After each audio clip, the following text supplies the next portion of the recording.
নমস্কার, আমি তরুণ ঘোষ।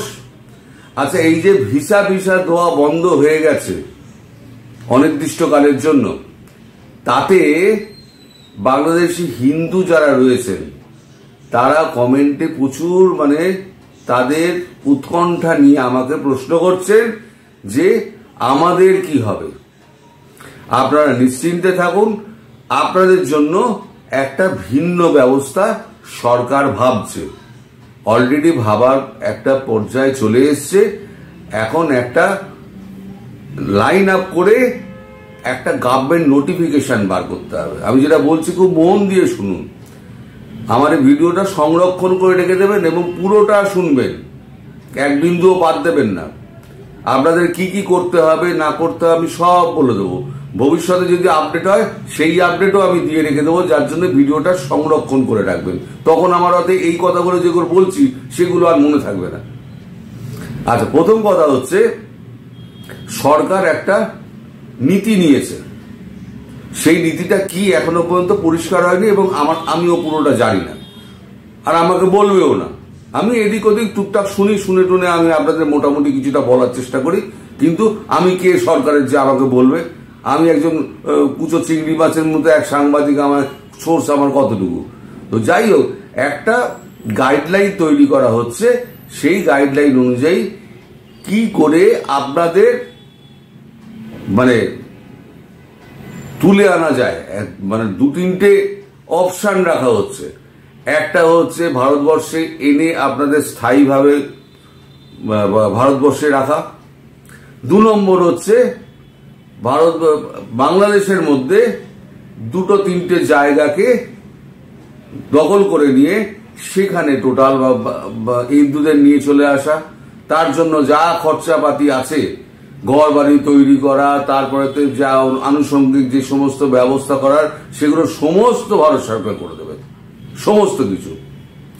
আর নাম্বার 3, বাংলাদেশকে অফার দেওয়া হবে যে তোমরা একটা জায়গা দাও যেখানে আমাদের হিন্দুদের নিয়ে এসে আমরা হিন্দুদের ওখানে রাখবো। ওই জায়গাটা থাকবে ভারতীয় কন্ট্রোলে থাকবে এবং ভারত ওই জায়গাটা সুরক্ষা করবে এবং হিন্দুদের যা দরকার হবে সেই সমস্ত কিছু ভারত সরকার নিজের পয়সায় সেখানে করে দেবে। এটা যদি তোমরা না মানো তাহলে পরে ইনভেট করতে ভারত বাধ্য হবে। এরকম গোটা 3 অপশন। এটা ফাইনাল নয়, কিন্তু আমি কিন্তু বারবার বলছি এটা কিন্তু ফাইনাল নয়।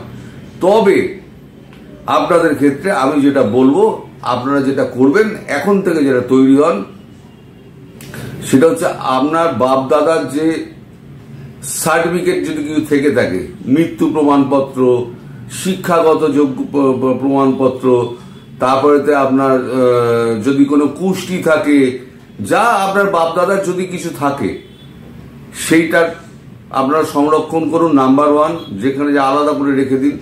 নাম্বার 2 হচ্ছে তাদের পরিচয়পত্র।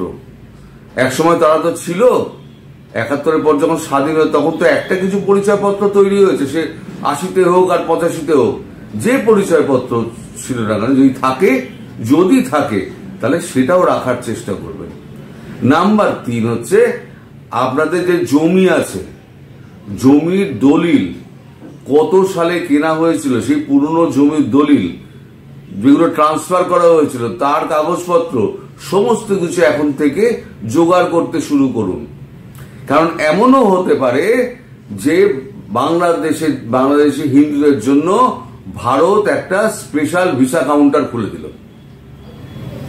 এবার আপনারা সমস্ত দলিল দস্তাবেজে জেরক্স দিয়ে আপনারা সেখানে জমা দেবেন। জমা দেওয়ার পর সেগুলো কিন্তু পরীক্ষা নিরীক্ষা করা হবে। এখানে কিন্তু মুসলিমরা কোনো চান্স পাবে না। এখানে পরিষ্কার বলে দিচ্ছে, এখানে কোনো মুসলিমরা কিন্তু এই ভিসা কেন্দ্রে গেলে ঢুকতেই দেওয়া হবে না। এর জমা নেওয়া হবে, জমা নিয়ে সেখান থেকে পরীক্ষা নিরীক্ষার পর প্রত্যেককে আপনার ইন্টারভিউয়ের জন্য ডাকা হবে। ইন্টারভিউতে আপনার যে সন্তুষ্ট যদি হয়, যদি আপনি প্রমাণ করতে পারেন হ্যাঁ সত্যিই আমরা হিন্দু এবং আমরা এইখানে পূর্বপুরুষ থেকে আমরা এখানেই আছি, এখানেই আমাদের জমি জমা, এখানেই জন্ম নিয়েছি এবং এখানেই আমাদের বেড়ে ওঠা, আমার পিতৃপুরুষ এখানেই ছিল। এই সমস্ত কিছু যদি আপনি প্রমাণ করতে পারেন তাহলে পরে সিএএতে আপনি একদম স্পেশাল সুযোগ নিয়ে আপনি সঙ্গে সঙ্গে নাগরিকত্ব পেয়ে যাবেন এবং ভারতবর্ষের নাগরিক হিসেবে বিবেচিত হবেন। যদি ভারতবর্ষে আনার ব্যাপারে যদি হয়, যদি দেখা যায় যে না কোনো ক্ষেত্রে কিছু হচ্ছে না, ইন্টারন্যাশনাল একটা চাপ তৈরি হচ্ছে, তা ঠিক আছে, আবার হাসিনাকে যদি এখন আবার সিংহাসনে বসাতে যায় তখন হাসিনা আবার ব্যবহার করতে পারে, তা ঠিক আছে, আমরা ভারতবর্ষের আমরা মাটিতে আপনাদের যে জায়গা করার ব্যাপার থাকে তখন এইগুলো কিন্তু কাগজগুলো আপনাদের লাগবে। অথবা যে জায়গাটা বাংলাদেশ আমাদের দেবে, যদি রাজি হয়, রাজি হবে না, আমার মনে হয় রাজি হবে না, ইনভাইট করতেই হবে, মানে ঢুকতে হবেই আর কি। তো সেই জায়গায় যখন আপনি বাসস্থানের জন্য যখন অ্যাপ্লাই করবেন সিএ অনুযায়ী, তখন কিন্তু আপনার ওই কাগজপত্রগুলো দেখালে পরে আপনার যে সিএ সার্টিফিকেটের আপনার একটা প্রাথমিক পরিচয়পত্র, আপনাদের পরিবারের প্রত্যেককে একটা প্রাথমিক পরিচয়পত্র দেওয়া হবে। ওই প্রাথমিক পরিচয়পত্রটা এনে আপনাকে ওই এলাকায় ঢুকতে হবে, ঢুকে এবার আপনার যা প্রয়োজন সেটা সরকারই আপনাকে সমস্ত কিছু করে দেবে, পুরোটা সরকার নিজের খরচায় করে দেবে, আপনাকে এক পয়সা খরচা করতে হবে না। এবার শুধু আপনাকে যেটা করতে হবে সেটা যখন এই জিনিসটা হবে তখন আপনাকে জমি জায়গাগুলোর বিলি ব্যবস্থা করে আপনাকে এখানে আসতে হবে।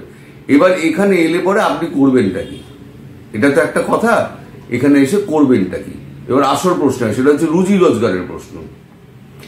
এখানে আপনাদের জন্য বিশেষ কাজের সমস্ত বন্দোবস্ত করা হচ্ছে, যার যেমন শিক্ষাগত যোগ্যতা আছে সেই অনুযায়ী কাজের সমস্ত ভাগ করা হচ্ছে। প্রথম আপনাকে 2-3 মাস হয়তো কি 6 মাস আপনাকে গভর্নমেন্ট খাইয়ে দিল, কিন্তু দীর্ঘদিন তো আর চলবে না, আপনার 2-4 বছর আপনাকে কি 10 বছর রেশনও দিয়ে দেবে, যাতে আপনাকে কেনাকাটা না করতে। আমার মনে হয় রেশনটা আপনাকে দিয়ে দেবে। 80 কোটি মানুষকে যখন দিচ্ছে, আপনাদের 2 কোটি মানুষকে আপনারা দিতে, 2 কোটি হবে না আপনার, এখন তো আরো কমে গেছে, তো 1.5 কোটি 2 কোটিই ধরছি, 2 কোটি মানুষকে আপনার আর বাড়তি রেশন দিতে কি আছে, সেটা সমস্যা না। সমস্যাটা হচ্ছে আপনার রোজগার। এই রোজগারের জন্য একটা বিভিন্ন রকমের প্রকল্পের কথা চিন্তা করা হচ্ছে। এই প্রকল্প দিয়ে আপনাদেরকে রোজগারের ব্যবস্থাটা করানো। এই যে ব্লু প্রিন্টটা না, এই ব্লু প্রিন্টটা এত বড় আকারের, এটা করতে বেশ টাইম লাগছে। আজকে বললাম, কালকে ঢুকিয়ে দিলাম, তারপরে কি হবে? আপনি খাবেনটা কি, থাকবেন কোথায়? এই প্রশ্নগুলো তো আসবে না। তাহলে আপনাদের যাতে কোনো অসুবিধা না হয়, প্রপার চ্যানেলে সমস্ত কিছু হয়। আপনি ঢুকলেন, আপনি ঘর পেলেন, আপনার রেশন পৌঁছে গেল, আপনি বছর 10-এর জন্য আপনি নিশ্চিন্ত।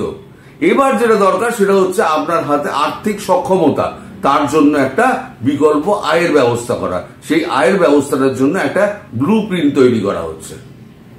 বাকিটা তো হচ্ছে আপনার অর্থনৈতিক ব্যাপার, যে একদম কাঠ আনবে, টিন আনবে, ওপরে করবে, চারদিকে লাগাবে, লাগিয়ে ফাটাফাট আপনার ঘর তৈরি করে দেবে, ডিফেন্সকে দিয়ে করিয়ে দেবে তাড়াতাড়ি। এক দিনে 100 ঘর বানিয়ে দেবে ডিফেন্সের ইঞ্জিনিয়াররা, 100 ঘর বানিয়ে দেবে, এত তাড়াতাড়ি ঘর বানাতে পারে তারা। ফলে এইগুলো নিয়ে আপনারা চিন্তা করবেন না, দুশ্চিন্তা করবেন না, আপনারা সাবধানে থাকার চেষ্টা করুন। এই যা চলছে বাংলাদেশে, আপনাদের নিয়ে সত্যিই আমি খুব চিন্তিত। আমি আমার মন থেকে বলছি, আমি কিন্তু সত্যিই আপনাদের জন্য চিন্তিত।